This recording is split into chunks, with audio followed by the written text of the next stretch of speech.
Baik, selamat malam semuanya. Apa kabar? Salam sehat, damai sejahtera bagi kita semua. Kembali lagi dengan saya, Bobby Santosa. Pada malam hari ini kita akan kembali dengan kelas dari vegetarian pemula. Ya, pada malam hari ini berbahagia sekali kita mulai acara pada malam hari ini. Sebelumnya kita panjatkan puji syukur ke hadapan Tuhan Yang Maha Esa, sehingga berbahagia sekali pada malam hari ini, ya, hari Minggu 12 September tahun 2021 kita bisa bersama hadir dalam kelas komunitas pemula vegetarian, pastinya dalam keadaan sehat dan bahagia. Ya, Bapak Ibu semua, mungkin kita pernah mendengar bahwa ketika hamil, seorang ibu hamil harus banyak makan untuk memenuhi kebutuhan nutrisi kedua orang, ya, yaitu ibunya serta janin. Ya, wanita yang sedang hamil dianjurkan mengkonsumsi pastinya banyak nutrisi, diantaranya adalah protein, folat, zat besi, kalsium, dan aneka jenis vitamin. Banyak yang berpendapat tidak mengkonsumsi protein hewani mempengaruhi kebutuhan nutrisi janin pada saat hamil. Apakah pendapat ini benar? Dan bagaimana sebaiknya pemenuhan nutrisi yang tepat dan sehat untuk ibu hamil? Nah, pada malam hari ini kita akan kedatangan seorang dokter sebagai pembicara sekaligus narasumber kita pada malam hari ini yang akan membahas topik yang sangat menarik, yaitu hamil sehat dengan diet nabati. Nah, sebelumnya sebagai pembuka, marilah kita awali serangkaian kegiatan yang pastinya bermanfaat pada malam hari ini dengan membaca doa. Ya, doa pada malam hari ini akan dibacakan oleh Ibu Sylvia dari kelompok 9. Kepada yang terhormat Ibu Sylvia, kami persilahkan.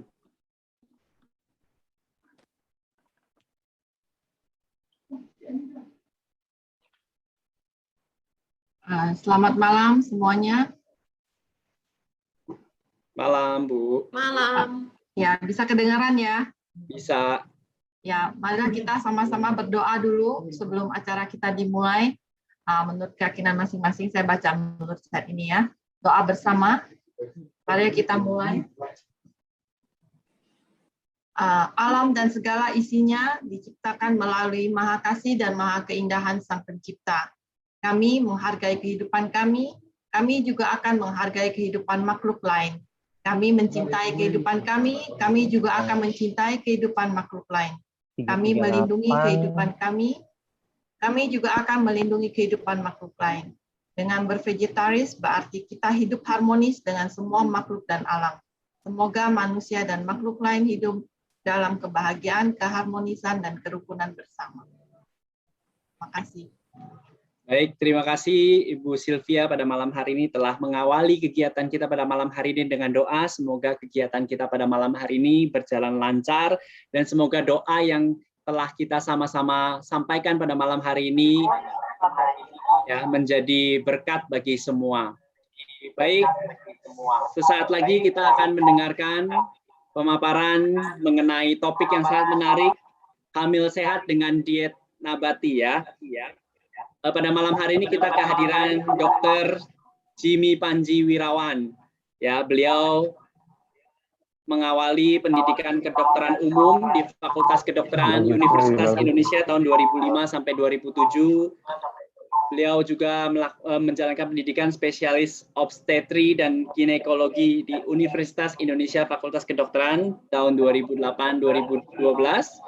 Dokter spesialis obstetri ginekologi RSUD Tanjung Priok, Jakarta, Rumah Sakit Mitra Keluarga Gading Serpong dari bulan Mei 2017 sampai sekarang. Ya, beliau juga banyak mempublikasikan dan penelitian-penelitian beliau di bidang obstetri dan ginekologi dalam bentuk jurnal. Ini ya, luar biasa sekali, Dr. Jimmy Panji Wirawan, ya, narasumber kita pada malam hari ini. Dan beliau juga banyak mengikuti kursus-kursus dan pelatihan-pelatihan.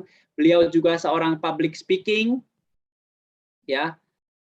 Beliau juga tergabung di dalam anggota Persatuan Obstetri dan Ginekologi Indonesia, Ikatan Dokter Indonesia, dan pastinya Vegetarian Society of Indonesia, Vegan Society of Indonesia. Ya, tanpa berpanjang lebar lagi, kita sudah kedatangan Dr. Jimmy pada malam hari ini. Kita sambut dengan tepuk tangan yang meriah. Yang terhormat Dr. Jimmy Panji Wirawan. Selamat malam, Dok. Selamat malam, Dok. Ya, Selamat malam, Dok. semuanya. Sorry tadi ada salah teknis, jadi ganti laptop. Ya, selamat malam, Dok.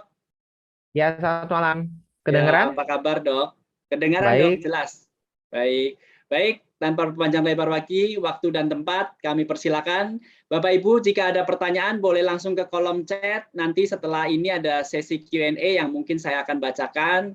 Nanti Dr. Jimmy akan menjawab pertanyaan-pertanyaan yang Bapak Ibu sampaikan. Terima kasih. Waktu dan kesempatan saya berikan kepada Dr. Jimmy. Silakan, Dok. Ya, baik, jadi topik kita pada hari ini adalah tentang hamil sehat dengan menggapai kehamilan sehat dan bahagia dengan diet nabati.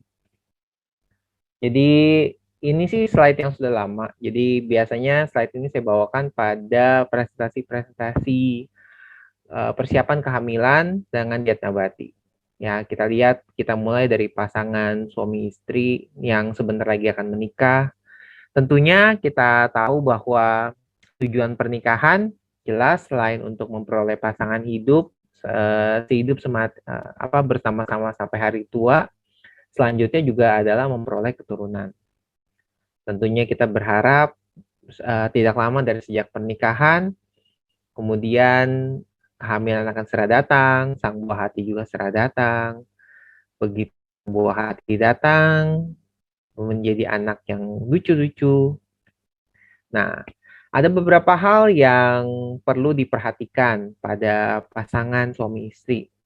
Secara umum, satu, mereka sudah sehat nggak untuk hamil. Jadi, konsep utama seorang, atau kita bilang bukan seorang ya, pasangan suami istri, terutama memang dari segi ibunya, karena ibu yang akan mengandung sang buah hati.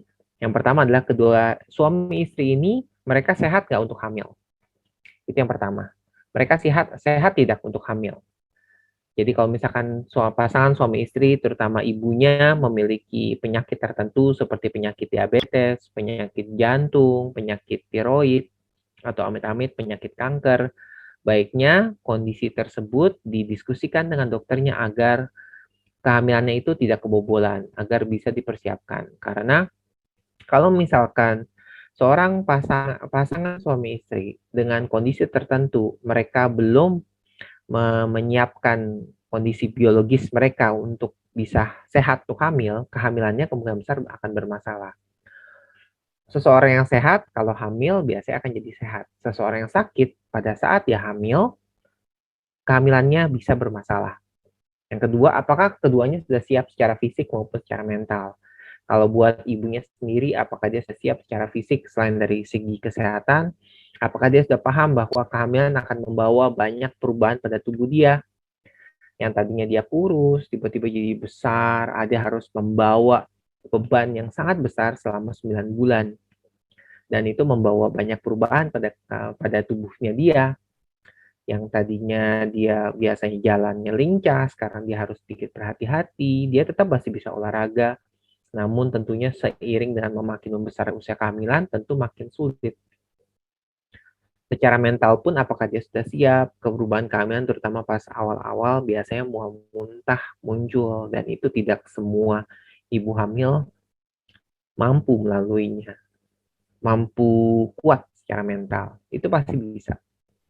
Dan yang kedua, dari segi laki-lakinya, dari segi suaminya, apakah dia siap secara fisik dan mental, apakah mereka sudah siap, sudah dewasa, bisa mengasuh anak. Tapi ya itu untuk hari lain.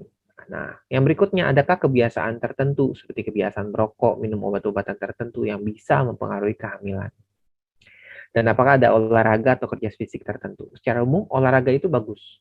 Sebelum hamil, idealnya pasangan suami istri itu berolahraga. Dan setelah hamil, kebiasaan berolahraga itu harus terus dilanjutkan. Kebiasaan berolahraga itu membantu pasien untuk lebih melalui kehamilannya bisa dengan lebih baik lagi. Dia tidak mengalami gejala sakit pinggang, gejala nyeri di daerah bawah, dekat rambut kemaluan. Dia secara umum biasanya akan lebih fit dan menjalani kehamilan lebih baik ketimbang kalau dia sebelumnya tidak pernah berolahraga sama sekali. Olahraga ringan seperti jalan cepat, lari bukan lari maraton jangka panjang ya, tapi misalkan sepeda statis, yoga, berenang, bagus sekali. Nah, kita lihat, karena saya dokter kandungan, kita lihat fakta singkat kehamilan. Bahwa yang pertama, 8 dari 10 pasangan yang hamil dalam 12 bulan pernikahan. Kehamilan biasanya berlangsung antara 38 sampai 41 minggu. Kisaran berat normal berat badan bayi adalah antara 2,5 sampai 4 kilo. 80% kehamilan berakhir dengan persenan normal. Nah, ini dari penelitian nih di negara Amerika, bahwa ternyata kalau di Amerika memang 50% mereka menggunakan alkohol, mereka konsumsi alkohol. 35% sudah mengkonsumsi multivitamin. Nah, mungkin saya rasa pola ini akan berubah karena selama COVID ini banyak pasien, banyak masyarakat awam mulai sadar akan kesehatan, mereka untuk menjaga daya tahan tubuh mereka mengkonsumsi vitamin secara rutin. Yang dulunya sebelum COVID mungkin mereka nggak pernah peduli sama vitamin, yang dulunya sebelum COVID mereka jarang olahraga, kalau disuruh minum vitamin mungkin males, begitu ada COVID jadi ketakutan, apalagi kalau udah pernah kena COVID pasti jadi lebih sering minum vitamin. Dan ini hal yang bagus karena untuk persiapan kehamilan ada baiknya kalau untuk konsumsi multivitamin itu sudah dilakukan dari 3 bulan sebelum merencanakan kehamilan, sebelum hamil. Jadi contoh, misalkan pasangan mau mempersiapkan pernikahan. Dari 3 bulan sebelum tanggal pernikahan mereka, sang calon suami maupun sang calon istri sudah mulai minum vitamin. Kalau untuk laki-laki bisa disarankan mulai dengan asam folat. Kalau untuk yang perempuan bisa disarankan minum multivitamin buat ibu hamil. Ini penting karena kalau kita ngomong soal mempersiapkan hamil sehat dengan diet nabati, kita perlu mempersiapkan kehamilan itu untuk sehat dengan sendirinya. Gitu, dalam semua aspek. Tidak hanya dari segi diet. Kita diet nabati oke, tapi kalau misalkan kita ada penyakit, misalkan kita ada diabetes, dan diabetes itu tidak kita kendalikan, kita langsung hamil dan kita berharap dengan diet semua rada sulit. Nah, kecuali kalau misalkan diet dengan diabetes itu sudah terkontrol, misalkan dengan pola diet, misalkan dengan bantuan obat-obatan, misalkan dengan bantuan insulin, kemudian coba hamil, itu akan lebih aman. Nah, sama di prevalensi, kalau kita lihat tabel lagi, prevalensi stres sebanyak 19%. Mungkin dengan adanya pandemi, pasti stres lebih banyak. Jadi, sekali lagi, penting nih, ini sangat penting untuk ditekankan bahwa kalau untuk kita menjaga kehamilan sehat dan bahagia dengan diet nabati, kita harus secara general, suami istri harus dalam keadaan kondisi sehat psikis, sehat fisik. Tidak mengonsumsi rokok, alkohol, dan nafsa. Saya yakin ini pasti para partisipan yang ikut Zoom meeting ini pasti sadar akan kesehatan. Jadi kemungkinan besar, kecil sekali mereka aktif mengkonsumsi rokok, alkohol, maupun nafsa. Misalkan iya, saya yakin setelah mendengar ini pasti udah nggak jauh-jauh lagi. Tapi saya yakin yang ikut webinar ini pasti semuanya tidak mengkonsumsi rokok, alkohol, maupun nafsa. Tidak memiliki riwayat penyakit tertentu. Dan misalkan dia punya pun, nggak apa-apa. Yang penting asal konsultasikan dengan dokternya dulu. Jika aman, baru dia boleh hamil. Usahakan jangan sampai kebobolan. Aktif berolahraga dan memiliki pola hidup sehat. Nah, jadi kalau kita lihat nih, nah sekarang kalau kita ngeliat soal kehamilan, kenapa ini saya banyak bahas soal kehamilan secara medis? Karena diet itu hanya salah satu aspek. Diet itu penting. Tapi sekali lagi, penyakitnya itu seseorang yang kalau dia sebelum hamil dia sudah sakit, saat lagi hamil dia bisa bermasalah. Tapi kalau hamil sehat, Sebelum hamil dia sudah persiapkan dengan baik, dia sehat, biasanya kehamilannya akan berjalan baik. Dengan diet nabati, itu akan mengurangi kemungkinan penyakit-penyakit. Paling sering penyakit yang terjadi dalam kehamilan apa sih? Darah tinggi, diabetes, kelahiran prematur. Kelahiran prematur itu maksudnya seorang bayi itu lahir sebelum waktunya. Biasanya bayi lahir di usia kehamilan 37 sampai 38 minggu sampai 40. Di bawah usia kehamilan 37 minggu disebut lahir prematur. Berat badannya rendah. Paling sering komplikasi yang terjadi pada kehamilan sih biasanya darah tinggi, diabetes, kelahiran prematur. Dan kita akan lihat bahwa dengan diet nabati itu membantu mengurangi kemungkinan terjadinya diabetes dan darah tinggi saat lagi hamil. Nah, ini juga sama kalau soal kehamilan. Ini saya banyak bahas soal kehamilan secara umum. Karena memang, sekali lagi poinnya, kalau kita mau sehat, kita harus persiapkan kehamilan kita dengan baik. Tidak semata-mata dari segi diet nabatinya. Kalau kehamilan kita secara medis sudah baik, dengan diet nabati itu akan jadi makin baik. Tapi kunci utamanya sebenarnya di kehamilannya. Kehamilannya pastikan seseorang itu tuh sehat dulu untuk hamil. Sering banyak salah kaprah, misalkan pasien mengalami anemia. Dia baru saja memulai vegetarian, dia mengalami anemia, kekurangan zat besi atau kekurangan asam folat atau kekurangan vitamin B12. Lalu dia berat badan bayinya rendah, lalu dia menyalahkan karena anemianya. Padahal bisa saja karena dia tidak mengkoreksi dulu anemianya sebelum dia hamil. Nah, kalau kita lihat dari tes laboratorium, perlu nggak sih kita cek lab? Perlu. Ada banyak. Yang paling penting cek HB, cek gula darah, cek infeksi, hepatitis, HIV, sifilis, dan cek yang lain. Nah, kalau kita lihat dari seseorang namanya David Parker, dia membuat hipotesa bahwa dia membuat argumen. Pendapat dia bahwa penyakit jantung koroner dan diabetes berkaitan dengan malnutrisi atau gizi yang kurang baik pada masa perkembangan janin dan balita. Nah, jadi kalau kita ngomong soal diet nabati, dengan pola makan yang tepat, vegan itu tuh aman saat lagi hamil. Vegan, diet nabati itu aman. Dilihat bahwa konstipasi atau susah buang air besar, hipertensi, itu jauh lebih kaum vegetarian dan vegan. Kenaikan berat badan sama dengan kaum non-vegan. Cuma memang dia perlu memperhatikan konsumsi vitamin B12.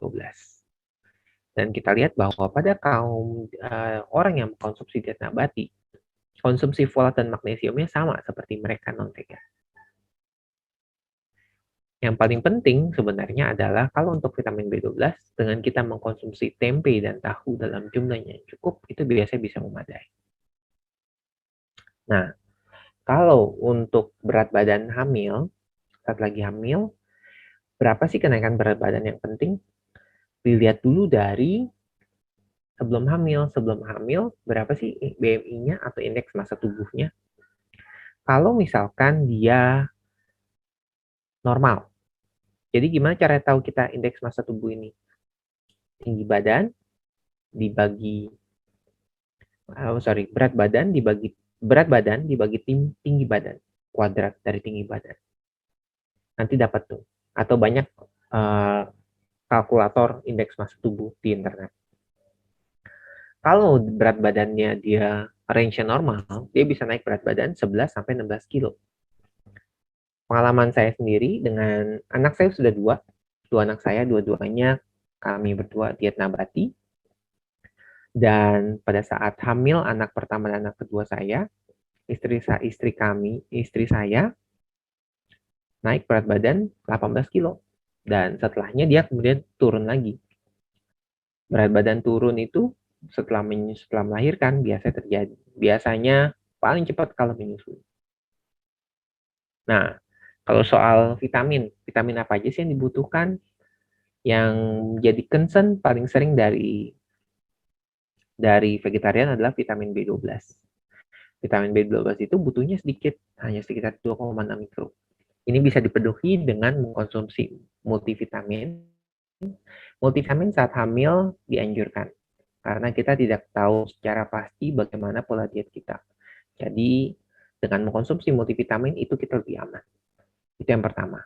Yang kedua, multivitamin seperti vitamin B12 itu didapatkan banyak dari tempe. Tempe, kedelai. Tempe cukup baik. Cukup nyaman untuk kita makan sebagai makanan kita sehari-hari. Dan cukup enak, menurut pendapat saya. Nah, jadi kalau kita ngomong soal vegan food pyramid, kita ngomong lagi bahwa ini ada piramida makanan. Kita harus minum air putih yang sangat banyak. Minum air putih kira-kira 8-10 gelas sehari. Kalau misalkan kita aktif, kita olahraga, pasti kita minum lebih banyak.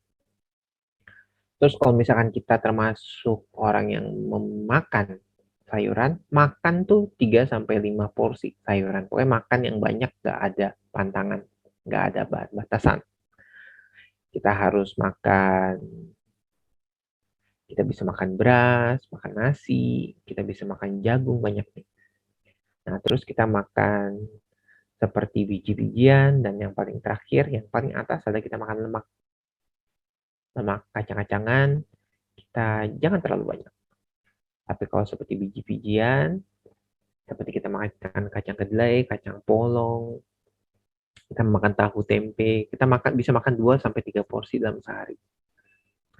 Kalau khawatir dengan kandungan proteinnya, kita bisa tambah dengan susu kedelai. Susu kedelai juga enak, dan itu bisa dimakan 2 kali dalam sehari. Itu masih aman. Nah, kalau kita tanya soal diet makanan, kita itu sebenarnya sudah makan dengan benar nggak sih?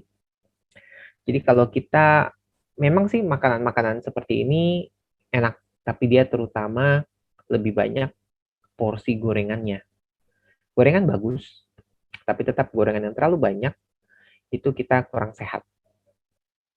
Jadi kurang terlalu dianjurkan untuk mengkonsumsi ini dalam jumlah yang cukup banyak setiap hari. Ya, kita usahakan makanan kita lebih banyak rebusan, kukusan, jika memungkinkan. Berbeda dengan jika kita masih anak-anak. Anak-anak membutuhkan lemak.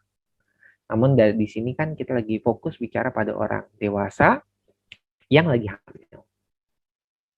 Ya, lemak boleh, lemak baik buat kita, tapi usahakan untuk dikurangi. Tapi memang gorengan itu yang paling enak. Itu saya tidak bisa pungkiri. Nah, apa sih bahaya diet yang tidak tepat? Bahayanya, mohon maaf dengan slide-nya, bisa malnutrisi, bayi terlalu kecil atau bayi terlalu besar. Ada resiko cacat jika ibu kekurangan vitamin B12 dan kekurangan asam folat. Dan ada resiko kelahiran prematur kalau dia kekurangan zat besi. Kekurangan zat besi juga bisa bikin resiko bayi kecil. Dan ada resiko preeklamsia. Preeklamsia adalah kondisi di mana tekanan darah naik, ibu mengalami bengkak di seluruh badan, ada gejala-gejala seperti pandangan kabur. Terus kalau untuk bayinya bisa mengalami pertumbuhan janin yang terhambat, pertumbuhannya bisa sedikit, dan resikonya bisa sampai kejang pada saat kehamilan. Dan biasanya preeklamsia itu terjadi karena kekurangan kalsium dan mikronutrien. Ini contoh yang lain, kalau misalkan bayi dengan kelainan, biasanya karena kekurangan asam folat ataupun kekurangan vitamin B12. Bayinya bisa terlalu kecil atau terlalu besar. Nah, ini contoh yang lain. Kalau preeklamsia itu termasuk kondisi yang cukup sering dijumpai. Biasanya terjadi kenaikan berat badan mendadak, ada bengkak pada tangan kaki, tekanan darah yang meningkat. Nah, dulu tuh sempat ada yang bilang, bisa nggak sih kalau misalkan kita banyak makan fitoestrogen atau kita banyak makan susu kedelai, bisa nggak sih bikin masalah kelainan pada bayinya? Ternyata studinya bilang bahwa konsumsi fitoestrogen atau kedelai itu justru malah menurunkan resiko hipospadi. Gitu. Jadi aman.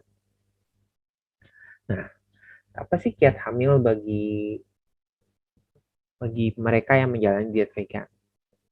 Setiap harinya, usahakan dalam setiap hari ada 1 atau 2 porsi makanan sayuran hijau tua. Sayuran hijau tua itu seperti bayam, brokoli. 4, karena kan hijau tua itu banyak kandungan asam folat, folic acid. 4-5 porsi sayuran dan buah-buahan. Pokoknya dia harus makan sayuran dan buah-buahan dalam jumlah yang cukup banyak. 3-4 porsi dari kacang polong, kacang kedelai, seperti enaknya tahu dan tempe. 6 porsi produk gandum serba karbohidrat. Ya, intinya dia bisa makan jagung, ubi, kedelai, beras, nasi. 1-2 porsi biji-bijian dan kacang-kacangan, dan 4 porsi makanan fortifikasi B12. Fortifikasi B12 ini bisa dalam bentuk susu kedelai yang difortifikasi, atau ya tahu dan tempe. Dan suplementasi B12, besi dan kalsium jika asupan belum mencukupi. Kalau saya pribadi menganjurkan semua ibu hamil idealnya mengkonsumsi multivitamin. Idealnya mengkonsumsi multivitamin karena kita tidak tahu bagaimana kualitas dari diet kita. Jadi ada baiknya untuk menjaga agar kehamilan baik, multivitamin pada saat hamil itu sudah dikonsumsi 3 bulan sebelum kamu merencanakan kehamilan, dan dilanjutkan daripada saat kamu flat haid, test positif, lanjutkan suplementasinya terus sampai menyusui. Ini contoh menu hamilnya vegan yang tidak harus sama seperti ini, tapi gambarannya adalah banyak sayuran, banyak tahu, banyak tempe, banyak kacang-kacangan, banyak sumber gandum. Misalnya harusnya ada nasinya dan pasta.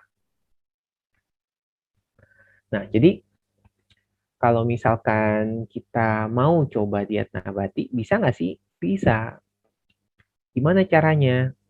Kita ganti makan daging dengan makan beans, lentils.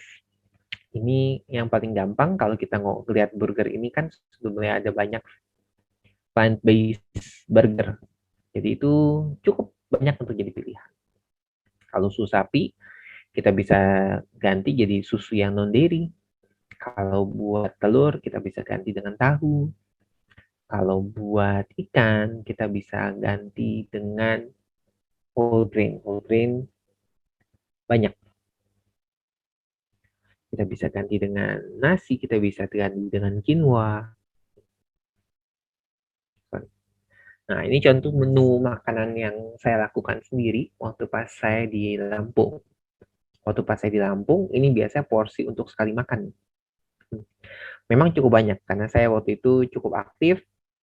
Sekarang ini saya rasa saya mungkin nggak makan sebanyak ini, tapi ini porsi yang biasa saya makan. Jadi makan ubi-ubian, makan tempe, makan wortel kukus, brokoli kukus, terus ada mangga, dan ada buah-buahan. Kadang-kadang kalau terlalu banyak, ini bisa makan beda sejam atau 2 jam. Nah, ya, jadi pertanyaan berikutnya, perlu nggak sih suplementasi? Sebenarnya, kalau pola makannya baik, nggak perlu suplementasi. Namun, tidak ada salahnya kita melakukan suplementasi. Kita lakukan tes darah sebagai check up agar kita tahu sebelum hamil tuh sehat atau enggak. Perbanyak konsumsi sayuran dan buah, makanan fortifikasi, dan suplementasi diberikan bila perlu. Tapi, sekali lagi, kalau kita ngomong soal kehamilan, tidak ada salahnya jika kita lebih aman dengan suplementasi. Karena, nah ini ada jurnal nih. Ada jurnal yang dilakukan pada 1533 ibu hamil di Quebec, Kanada. Mereka diminta buat, coba dong kita mau lihat diet kalian Bagus nggak sih? Jadi mereka diminta buat kasih tahu nih mereka makan apa, pola makan mereka dalam seminggu. Ternyata diketahui bahwa mayoritas ibu hamil di sana, di Kanada, kurang mengkonsumsi zat besi, vitamin D, dan asam folat. Banyak ibu hamil itu mengkonsumsi lemak dan sodium di atas nilai yang dianjurkan, MSG, micin. Dan banyak yang konsumsi lemak, artinya banyak banget yang makan sayuran, makan fast food, tapi zat besinya kurang, vitamin D-nya kurang, asam folatnya kurang banyak makan sayuran. Dan penelitian mereka menunjukkan, kesimpulan mereka adalah suplementasi membantu menurunkan resiko malnutrisi. Apakah hasil ini applicable dapat diterapkan di Indonesia? Menurut saya ini merupakan suatu pandangan yang cukup baik bahwa oke, di negara yang maju pun ternyata mayoritas mereka makannya nggak benar. Saya rasa lebih aman kalau pesan yang kita dapat dari jurnal ini adalah ayo kita suplementasi karena saat lagi hamil itu rentan. Apalagi kita ingat tuh hipotesa dari Barker bahwa malnutrisi atau kekurangan gizi salah satu. Kalau kita ngomong nutrisi, kita ngomong makro dan mikronutrien. Mikronutriennya dalam bentuk salah satunya multivitamin.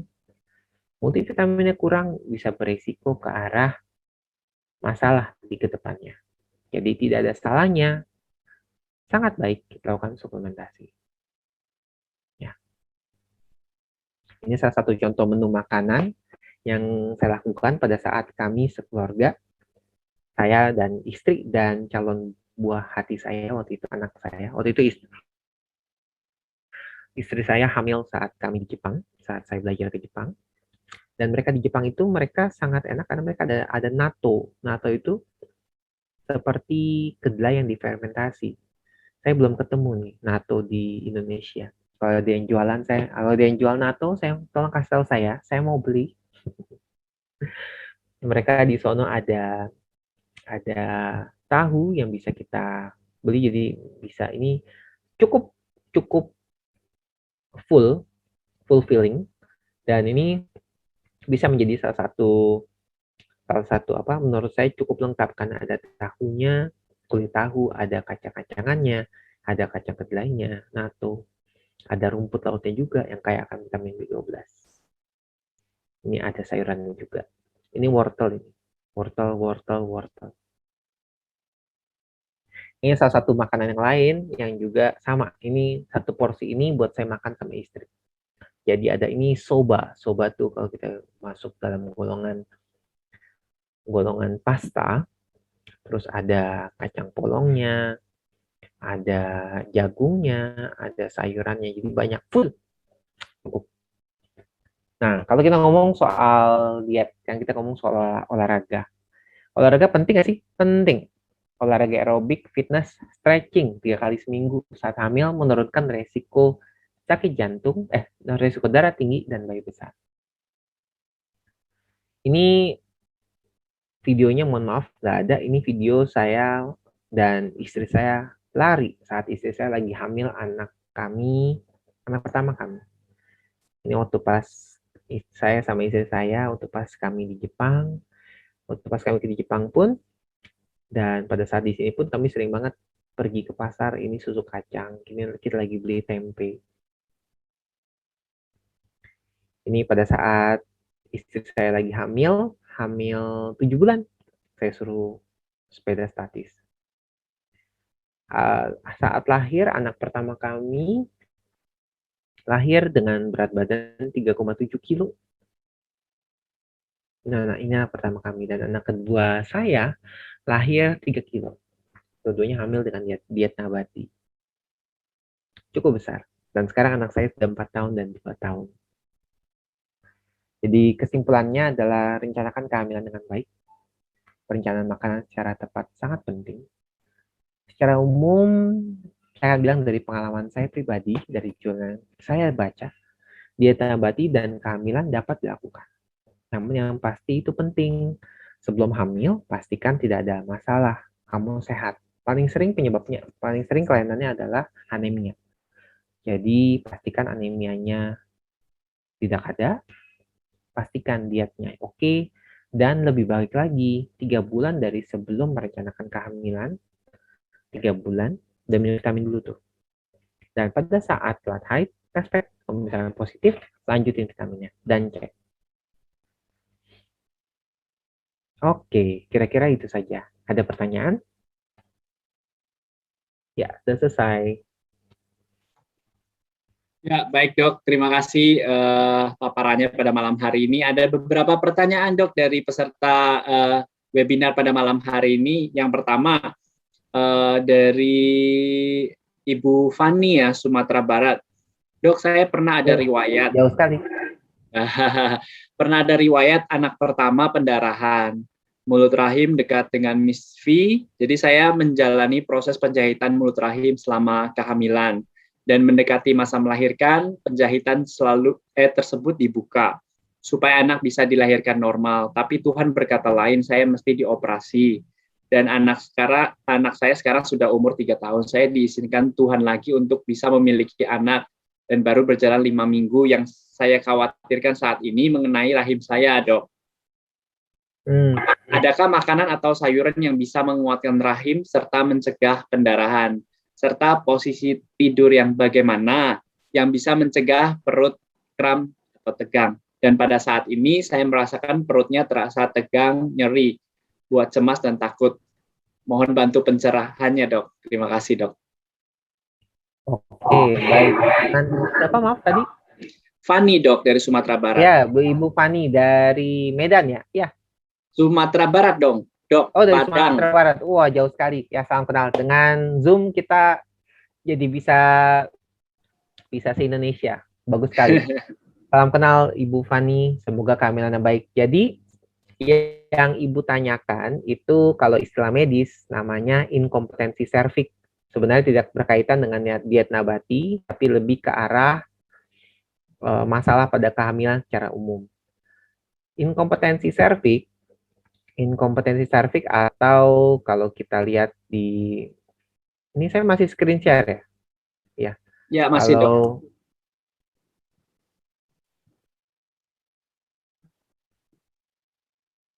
Jadi kalau kita lihat namanya inkompetensi serviks. Nah, jadi kalau kita lihat inkompetensi serviks adalah suatu keadaan di mana mulut rahim itu sudah membuka sebelum waktunya. Rahim itu dibutuhkan agar dia bisa nahan bayi sampai 9 bulan. Begitu 9 bulan, begitu bayi udah waktunya lahir, mulut rahim kebuka. Yang kalau ibu ke bidan, buka 1 Bu, 2, 3, 4 terus sampai 10. Nah, pada beberapa perempuan, mulut rahimnya itu belum sampai usia kehamilan 9 bulan, dia udah ngebuka duluan. Dia nggak kuat buat nahan kehamilannya. Namanya inkompetensi serviks. Cervical incompetence. Biasanya dijahit mulut rahimnya mulai usia kehamilan 4 bulan. Inkompetensi serviks ini bisa berulang pada kehamilan berikutnya. Bisa. Jadi ada baiknya dari mulai hamil saat ini dilakukan USG dari bawah, bisa sebulan sekali, dan terutama nanti pada saat usia kehamilan 4 bulan atau 5 bulan, bisa setiap 1 bulan atau 2 minggu sekali, dipantau dari vagina. Jadi sebelum ada perdarahan dari vagina, kadang-kadang mulut rahim di dalam mulut rahimnya itu sudah membuka duluan. Kalau sudah ada tanda-tanda dia mau membuka dulu sebelum ada perdarahan, itu bisa diikat agar kehamilan bisa bertahan sampai besar seperti hamilan pertama. Inkompetensi serviks ini sebenarnya tidak ada hubungan. Saya belum pernah membaca ada diet yang mempengaruhi ini. Jadi Pak Bobi ini lebih ke arah masalah medis kandungan secara umum dan tidak berkaitan secara diet nabati. Tapi nggak apa-apa, ya, ini forum yang bagus, kita jawab. Jadi untuk tips-tips untuk kehamilan saat ini, kalau memang anjurannya 1, periksa ke dokter kandungan, dilihat dari transvaginal, dilihat bagaimana kondisi kehamilannya. Kalau memang dibutuhkan penguat, ada baiknya diberikan penguat. Dan tips yang ketiga, mengingat riwayat anak pertama, dia sudah dijahit, besar kemungkinan hamil ini bisa begitu. Karena salah satu penyebab dari inkompetensi serviks ini adalah adanya variasi genetik dari kolagen.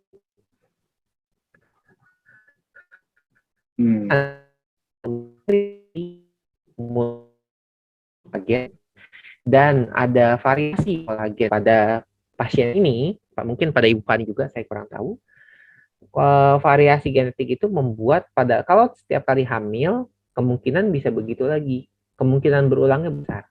Jadi nanti pada saat hamil 4 bulan atau 5 bulan, biasanya sih mulai kehamilan 16 minggu, itu di USG dari vagina. Kalau udah ada tanda-tanda dia mau membuka di bagian alam, di bagian dalam udah mulai membuka, meskipun belum ada perdarahan, ada baiknya diikat. Kira-kira seperti itu. Ya, Dok. Nggak berkaitan sama diet sih. Tapi tadi Bu Fani ada pertanyaan, Dok. Adakah makanan atau sayuran yang bisa membantu menguatkan rahim itu ada nggak, Dok, sebenarnya? Pertanyaan yang bagus. Dan jawabannya adalah makanan nabati baik. Karena makanan nabati banyak sayuran, banyak buah-buahan, banyak asam folat, banyak kalsium yang memang dibutuhkan untuk kehamilan. Tapi makanan secara khusus sayangnya nggak ada. Ya, makanan diet nabati yang baik itu udah oke. Tapi kalau untuk saya misalkan, apakah saya harus banyak makan sesuatu biar makan A gitu buat biar janinnya kuat? Makanan tersebut hingga saat ini belum ditemukan. Tapi secara general makan seimbang, makan yang baik, oke. Ya, belum ada yang spesifik untuk rahim ya, Dok. Betul, ya. Benar sekali. Baik, terima kasih dokter. Semoga menjawab Bu Fani. Berikutnya pertanyaan dari saudara kita ya, Katia ya. Dok, bagaimana jika memiliki masalah syaraf, HNP, kolesterol, dan hormonal imbalance? Apakah perlu asupan atau perlakuan khusus, Dok? Pertanyaan bagus. Jadi kalau untuk HNP sendiri, saya tidak bisa jawab terlalu dalam ya, mengingat saya juga biasanya kalau pasien-pasien HNP, saya akan minta bantuan dokter saraf ataupun dokter ortopedi, teman saya, untuk membantu mengatasi. Kalau soal hormonal imbalance, itu bisa saya jawab. Hormonal imbalance itu paling sering terjadi karena kelebihan estrogen. Paling sering itu, kelebihan androgen dalam hal ini. Kelebihan paling sering terjadi karena kelebihan berat badan. Kelebihan berat badan karena lemak terlalu banyak di dalam tubuh. Lemak itu akan disimpan dalam bentuk kolesterol. Kolesterol yang terlalu banyak akan berubah menjadi hormon perempuan dan itu bisa menimbulkan gangguan pada siklus haid. Untuk seorang perempuan yang memiliki gangguan hormonal, yang paling sering kan kita bilangnya itu PCOS. Sindrom ovarium polikistik.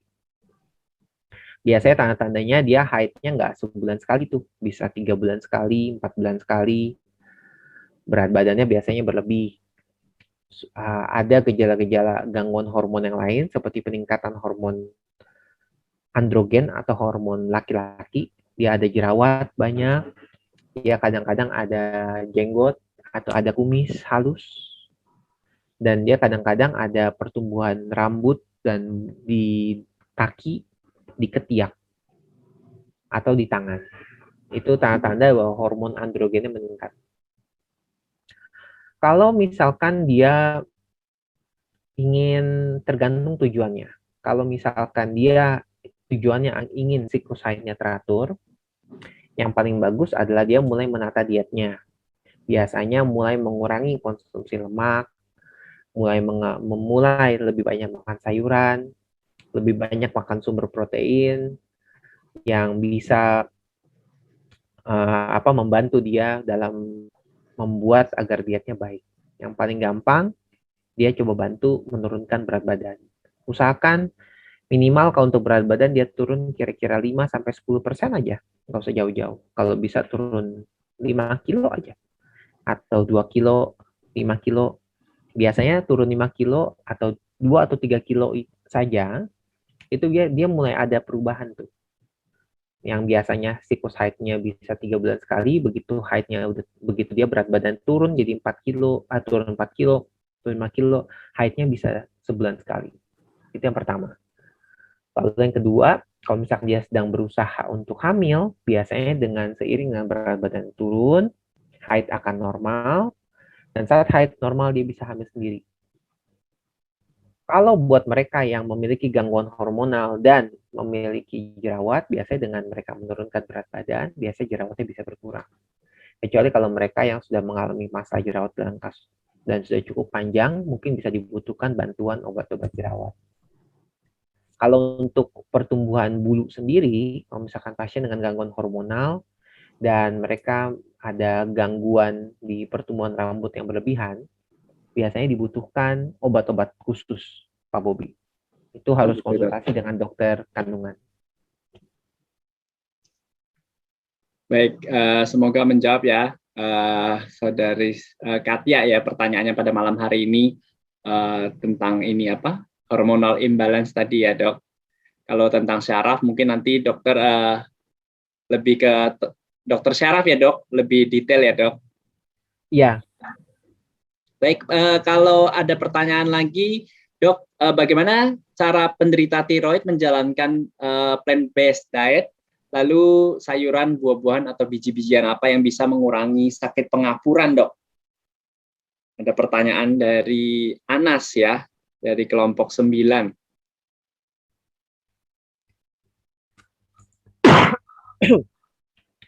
Oke, baik. Jadi saya rasa kalau untuk sorry.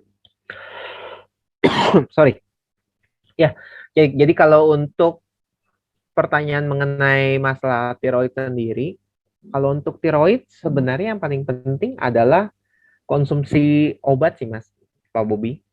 Kalau untuk tiroid sendiri, untuk diet tidak sampai sebegitunya. Karena kalau untuk tiroid, yang terpenting dia kan memang karena produksi hormon tiroidnya kurang. Bisa karena produksi hormon tiroidnya kurang, atau bisa juga karena produksi hormon tiroidnya berlebihan, itu tergantung. Dan itu biasanya memang untuk mengendalikan itu harus dengan jalan obat-obatan. Sulit kalau kita berharap dengan diet nabati rada sulit. Gitu. Jadi memang harus dengan obat-obatan. Oh, harus dengan obat-obatan ya dok? Iya, penilaian saya ya. Tapi ini sekali lagi, mungkin dokter, kalau misalkan ada kita narasumber penyakit dalam yang mungkin ingin bertanya, mungkin apa yang bisa menjadi narasumber mungkin bisa lebih tepat lagi. Tapi sepengetahuan saya hingga saat ini, pengendalian penyakit tiroid biasanya itu harus dengan obat-obatan. Lalu untuk kacang-kacangan apa yang kita bisa kita konsumsi. Jadi kalau untuk kacang-kacangan sendiri, pertanyaan bisa diulang nggak? Kacang-kacangan untuk tiroid ya? Untuk pengapuran dok. Untuk mengurangi sakit pengapuran. Apakah bisa sayuran, buah, atau biji-bijian apa yang bisa mengurangi sakit pengapuran? Ini pertanyaannya dari saudara kita Anas ya. Saudara kita Anas. Oke, jadi ini jawab kalau untuk sakit nyeri pengapuran sendiri, kalau kita ngomong nyeri pengapuran kan biasanya terutama di telapak kaki ya, Bu. Jawaban pastinya adalah biasanya sulit kalau mengandalkan diet untuk menghilangkan sakitnya. Nyeri pengapuran itu sendiri itu pengaruh karena dua. Biasanya pengaruh karena proses penuaan, bisa juga pengaruh karena berat badan. Jadi kalau berat badan berlebih, biasanya paling sering pengapuran yang bikin sakit itu ada dua. Ada pengapuran yang bikin sakit di sendi lutut, ataupun pengapuran yang bikin sakit di telapak kaki. Kalau dia bikin sakit di telapak kaki, itu dengan penurunan berat badan itu berpengaruh. berpengaruh untuk di telapak kaki, berpengaruh juga untuk di lutut. Jadi diet nabati yang dimakan itu tuh bukan menghilangkan sakitnya secara langsung, tapi membantu mengurangi sakitnya itu muncul lagi di masa depan. Dengan berat badan diturunin, sakit lututnya nggak jadi lebih jarang. Bebannya jadi ringan gitu ya, Dok? Jadi ringan, betul. Pengapurannya sendiri masih tetap ada, Pak. Karena itu kan nggak bisa hilang kecuali kalau misalkan lututnya diganti atau dioperasi. Diganti atau dioperasi sama dokter ortopedi, kapur-kapurnya itu dikikis. Jadi kalau misalkan sebentar lagi. Soalnya mau nanya, putus lagi. Kalau nggak saya mau sambung ke listrik aja, ke yang lampu. Yuk, lihat dulu yuk. Oke. Ya udah. Ya saya mohon maaf, sepertinya saya harus selesai lebih awal, tapi kira-kira jawabannya seperti itu. Baik.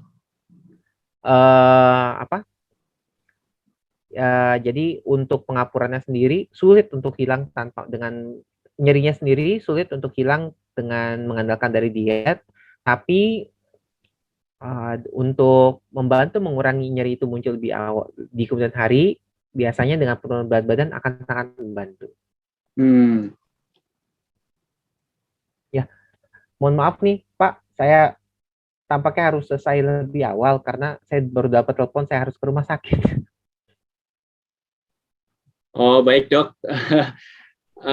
Mungkin dari panitia, mungkin terima kasih sekali lagi Dr. Jimmy Panji, walaupun hari ini kita tidak berkesempatan untuk lebih lama ya dalam sesi tanya jawab, tapi setidaknya tadi materi yang kita dapatkan pada malam hari ini sudah pastinya sangat bermanfaat, terutama untuk ibu-ibu yang sedang hamil ya Dok, atau sedang merencanakan kehamilan. Nanti mungkin pertanyaan-pertanyaan yang ada di kolom chat yang belum sempat terjawab pada malam hari ini dari dokter, nanti mungkin bisa panitia tanyakan ke dokter ya, supaya nanti bisa di feedback ke para penanyanya Dok, supaya pada malam hari ini lengkap sudah gitu, tidak ada tanda tanya lagi yang harus bertanya-tanya ke dalam ini yang ditanyakan terhadap dokter ya. Sekali lagi terima kasih Dr. Jimmy. Ya, sekali lagi saya minta maaf. Ya, terima kasih Dok. Selamat malam Dok, sehat selalu. Malam, maaf. Ya. Ya Bapak Ibu, karena pada malam hari ini tiba-tiba Dr. Jimmy ya harus menunaikan tugasnya sebagai dokter, tiba-tiba ada panggilan ke rumah sakit. Jadi pada malam hari ini sesi pemaparan dan Q&A dari Dr. Jimmy sampai sekian. Nah, untuk acara pada minggu depan, ya sekali lagi panitia slide boleh. Jadi nanti Bapak Ibu yang pertanyaannya sudah ada di kolom chat maupun yang masih penasaran dengan diet nabati pada saat kehamilan, boleh disampaikan di grupnya masing-masing nanti untuk ditanyakan ke Dr. Jimmy, sehingga nanti bisa di feedback dan Bapak Ibu bisa mendapatkan jawaban dari pertanyaan-pertanyaan tersebut. Nah, minggu depan, hari Minggu 19 September tahun 2021, jam 7 malam, kita akan kembali ya di webinar dengan topik yang juga sangat menarik, pastinya diet vegan pada asam urat, yang akan menghadirkan narasumber Dr. Vin Hardianti ya, jam 7 malam, dicatat minggu depan 19 September 2021 ya, dengan Zoom seperti biasa di komunitas pemula vegetarian. Jadi jangan sampai dilewatkan kelas-kelas ini, setiap minggunya pastinya bermanfaat bagi kita semua.